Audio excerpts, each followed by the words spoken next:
Meanwhile, the president breaks his silence on the Benghazi talking points. The whole issue of this, of talking points, frankly, throughout this process has been a sideshow. Wait a minute, they wrote the talking points, and that's just the beginning of the president's problems today. Bill O'Reilly standing by live in their studio. Good morning, Prince of Pithy. And Laura Ingraham joins us live from D.C. shortly.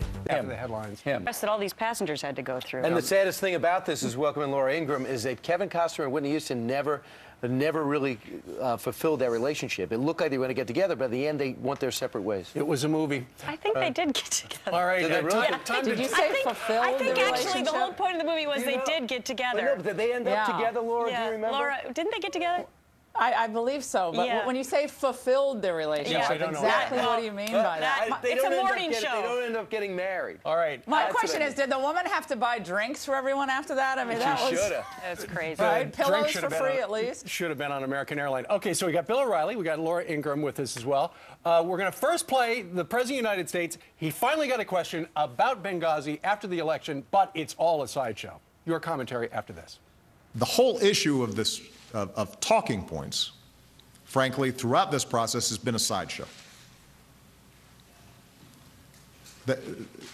What we have been very clear about throughout was that immediately after this event happened, we were not clear who exactly had carried it out, how it had occurred, what the motivations were. And the emails that you allude to were provided by us to congressional committees. They reviewed them several months ago, concluded that, in fact, there was nothing afoul in terms of the process that we had used. And suddenly, 3 days ago, this gets spun up as if there's something new to the story. There's no there. All right, Bill O'Reilly, you're first. I know what happened now. I mean, I'm serious. Here's what happened. When they finally realized that the terror attack came in an organized fashion, some people in the White House, and we have to know their names, and that's why it's not a sideshow, because we do have to know their names, pretty much insisted, with the assent of the State Department, who didn't want to really be embarrassed, that they tamped down the CIA and Hicks, remember Hicks, the second in command, who told Hillary Clinton the night of it was an organized terror attack, tamp that down, and let's basically take our time because it might hurt the president's reelection campaign. That's what happened. All right. So, and then they got in deeper and deeper and deeper and deeper, sending Susan Rice out. Now, I said this on Good Morning America. I thought they were going to have a heart attack this morning. Okay. I said to Stephanopoulos, you know about better than anybody else, the president has to take the lead here. And he has to tell the American people who ordered Susan Rice to say that. Who? Give me a name of who did that. And then we can start to get to the bottom of it. But until Barack Obama does that, which he doesn't seem to want to do, this story will continue. Laura, the counterterror expert he cited came out and said, I told 3 days after Ambassador Rice came forward that it was a terror attack, and that's what they concluded. But that's not what he said on Letterman, what he said on The View, what he said to 60 Minutes.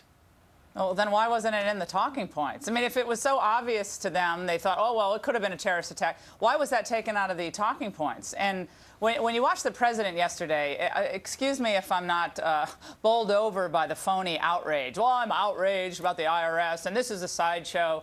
What we see is that this is a political circus, and he's P.T. Barnum, and he's spinning the plates, and he's juggling, and he's trying to keep everybody distracted with all of his little shiny objects in the air. But the bottom line is, we now know that this government apparently thinks it's okay to tap reporters' phones, it's okay to send out somebody to tell a narrative about a terrorist attack who has nothing to do with it, but who probably wanted to be the Secretary of State.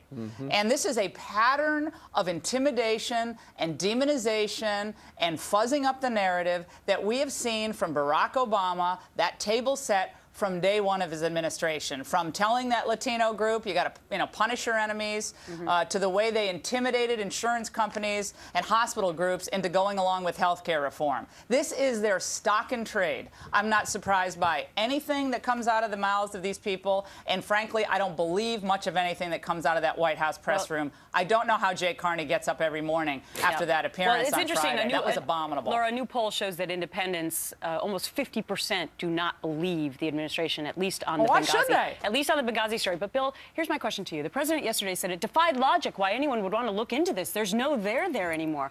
But what defies logic to a lot of people watching today is that if, in fact, he called it terrorism from the beginning, as he claims that he did yesterday, then why did he send out Susan Rice 5 days later to say that it wasn't terrorism? Shouldn't she be fired then if she went against what the president was saying? Well, look, again, we all know what happened now. There isn't any debate about what happened. So the president, in order to lead the nation, should explain who did what and why they did it. But will that happen? No. I don't know. He's getting hurt now. He's getting hurt. There are three scandals. Like he never has before. Well, that's not fair. The AP thing isn't a scandal. That was The AP feels it is. Well, who cares The what AP they thing feel? isn't They a haven't written an scandal? accurate It's a article. scandal. No, it's not. It's absolutely not. The Justice Department went through legal terms to get the phone records. They didn't. Well, we don't know violate for that. sure what they did exactly. Okay. Well, Bill, those of I don't- us who are following the story know that there was a article written about a Yemen CIA operation. The Justice Department wants to find out who leaked that, all right? So they went through channels to get to see the phone records. Now, you can say that's wrong. You can say that shouldn't have happened. But I'm not going to do that yet. Let's just see. So that's not a scandal. The I'm not IRS, willing. Let me just jump in well, here. Wait a minute, The Laura. You idea, can- the wait a idea minute. that we're giving the administration the benefit of the doubt. I'm not giving when anybody Eric the benefit of Holder- anything. I'm saying fact. You're saying But it's not a scandal. It is a scandal. It is. The Well, AP thing is not a scandal. Secretly obtained the records. Period. What? Secretly obtained the records without the AP's knowledge. Eric Holder Yeah, of had course to know not. They're about not this. going They're to let claiming the he AP didn't. know what their investigation is. but how- they had to get the authorization to get we don't know- those things. we Now, don't if they know didn't what get, type of wait a minute, authorization if they they got didn't yet. get authorization, if they didn't get that from a judge, then it's a scandal. But this is my problem here. Is how do you give these people the benefit of the doubt on this issue after everything Because else you that's have happened? to, as a journalist, do that. You have Well, to. I think the people who are usually in this scenario turn out to be the ones that were correct, Bill, are the people who were saying back in 2007 and 2008 that Barack Obama had no managerial experience, he had never run anything, and in fact he was tutored at the feet of someone like a Bill Ayers who actually laid the whole groundwork for demonizing your enemy, intimidating your enemy. One of the reasons that the president is able to rally support is because too many people accuse him of too many things. Focus. Benghazi up to here. Up to here, okay? That's a big-time story. AP, not a big-time story. Concentrate on what we know. Well, The IRS a few is months also ago, big. we Sorry, were we're being gonna have told to that end it. Benghazi wasn't big. A few months ago, Benghazi was no big deal. Now it's a big deal. All right. I think they disagree. This is great television. But, Laura, we're going to have to say I so love long Bill. to you. So I love Laura, but you know, we got to go with the facts. Lead us. All right. Yeah. Laura, have a great week. Thank you very much. Great to see you. Bill and his book coming up. It is the advice Bill O'Reilly's been giving his viewers for many years and his readers as well, and now he's compiled it all inside this brand new book. Keep it pithy, useful observations in a tough world. On sale everywhere today. And Bill O'Reilly joins us live to share some of the stories. Now, is this just a rehash of stuff you've done in the past? It's Yeah, not. this is a boring rehash. There's no reason to even write it. It's all like that. You know, I didn't want to do a book like this, but there were two reasons why I did it. Number one, people lie about me all the time, and they say things, oh, O'Reilly said this or O'Reilly said that. Well, now if you get this book, you'll know what I said. Number two, this is a tough world, and it's changing fast. The world is changing in some good ways, but more bad ways than good. And you need to know how it's changing and why it's changing, you and your family, to prosper. I mean, to get on top of the situation. So we go over all of the things that we've analyzed, and on big stories, we got Benghazi in there. I mean, that's how on top of it we are, and why it's happening and what you should do about it. For Obamacare. What should you do about it, okay? And so it's more of a useful guide. Useful guide. That's what. All right, so let's talk about the parent element that you bring to the show, because you're a parent as well. Some of the commandments you say, and as busy as you are, this is big. Parents should be available at all times. Right. Bill, you're about to go to tape. It's 4:10. You get a call from home. You're saying you take that call.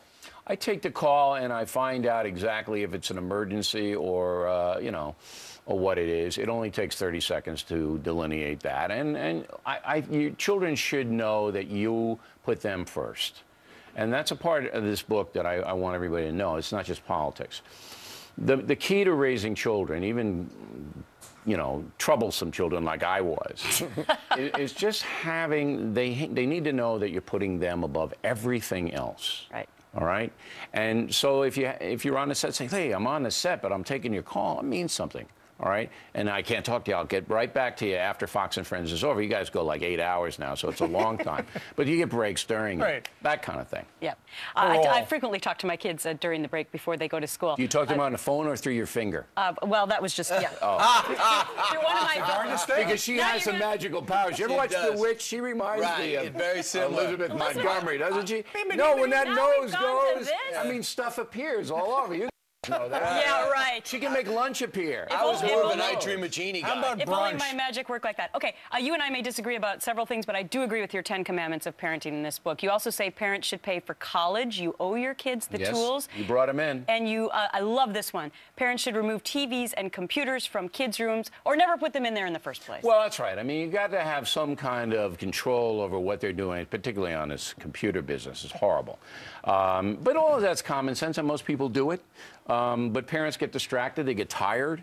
I know parents who go to bed before their teenagers. Yeah. Right. Stay up. Good luck. And I will Stay say up. this. You spoke at my son's school for the juniors, and you blew them Didn't all I charge away. him like 10 grand? You did, which I thought was wrong at first. But Listen, this is a capitalist country. You did a great job. This is a great book. I looked Thank over you. it yesterday. Please buy it. It's called Keep It Pithy from the King of Cable, Bill O'Reilly. Bill Thanks, needs guys. a We appreciate bestseller. it. It's Thank you, really sir. put you over the top. And now, by magic, I'm just going to move my nose, and we're going to go to commercial break and In tell you 4 about seconds. Angela.